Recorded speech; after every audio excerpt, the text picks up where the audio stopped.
to go get a starter for my car. My starter is going out, and I need to replace it this weekend. So come with me to replace my starter. Alright, so I just stopped at AutoZone. I usually go to O'Reilly's, but AutoZone didn't have the part in stock. O'Reilly's didn't have the part in stock. So I came to AutoZone. They don't have any new ones, so I picked up this refurbished one. It does have a warranty, so it's a good thing. Next part is going to be actually taking the old one off, comparing it, making sure that everything is the same before I install this one, because I can't return this if I install it in the car. So let's get to it. Alright, y'all, so we're going to be swapping out the starter on my car.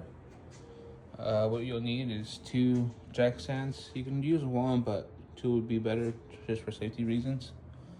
Obviously your starter, your car jack, and I have this 100-piece mechanics tool set from Home Depot. I bought that case for $100.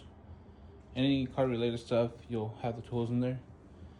I do have a headlamp just because it is starting to get a little dark. Thankfully I have light in my garage.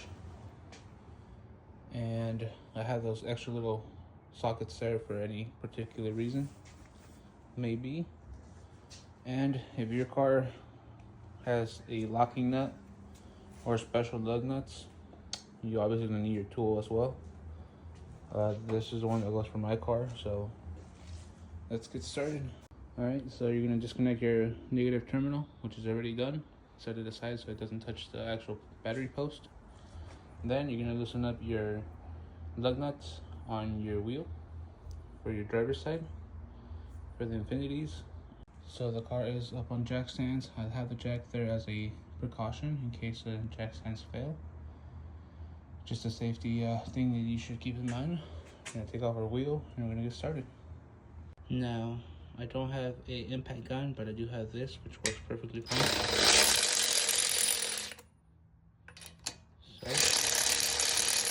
Alright, y'all, so that is your starter right there.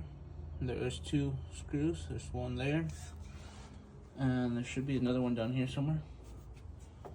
And that cable that you see there, that little nut, you gotta take that off, but it's easier if you just unbolt your starter and then just play around with that, because that thing is just your negative terminal.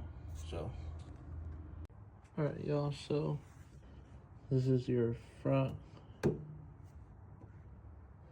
don't know what it's fucking called.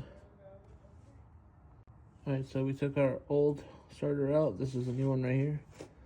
You kind of have to fuck around